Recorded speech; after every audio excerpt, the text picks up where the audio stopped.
પિટારામાંથી નીકળેલી આજની આ વાર્તાનું નામ છે માં, તમે ઘી કેવી રીતે બનાવો છો? ચાલો વાર્તા શરૂ કરીએ. તહેવારના દિવસે ટીનાને પૂરણપોળી પર ચોપડેલું ઘી ખૂબ ભાવતું.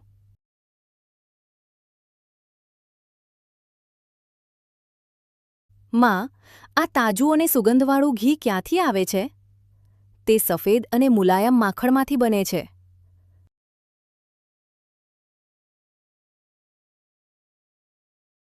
અને માખણ ક્યાંથી આવે છે? આ ખાટા મીઠા દહીંને વલોવવાથી બને છે.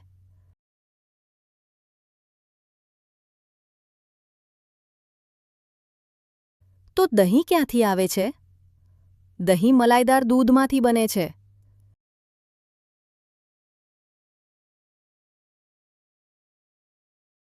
આ દૂધ ક્યાંથી આવે છે?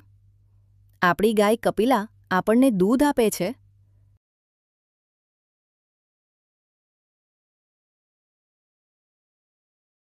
તે આપણને દૂધ શા માટે આપે છે? આપણે તેને ખાવા માટે તાજું ઘાસ આપીએ છીએ અને ખૂબ પ્રેમ પણ કરીએ છીએ.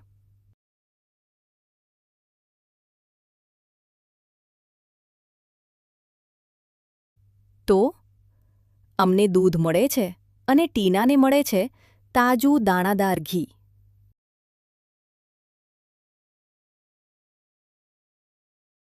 બાળકો, તમને આ વાર્તા કેવી લાગી? મજા આવી ને? આવી જ મજેદાર વાર્તાઓને લઈને ફરી મળીશું. ત્યાં સુધી નમસ્તે. આવી જ બીજી મજેદાર વાર્તાઓ સાંભળવા માટે આ QR કોડ સ્કેન કરો.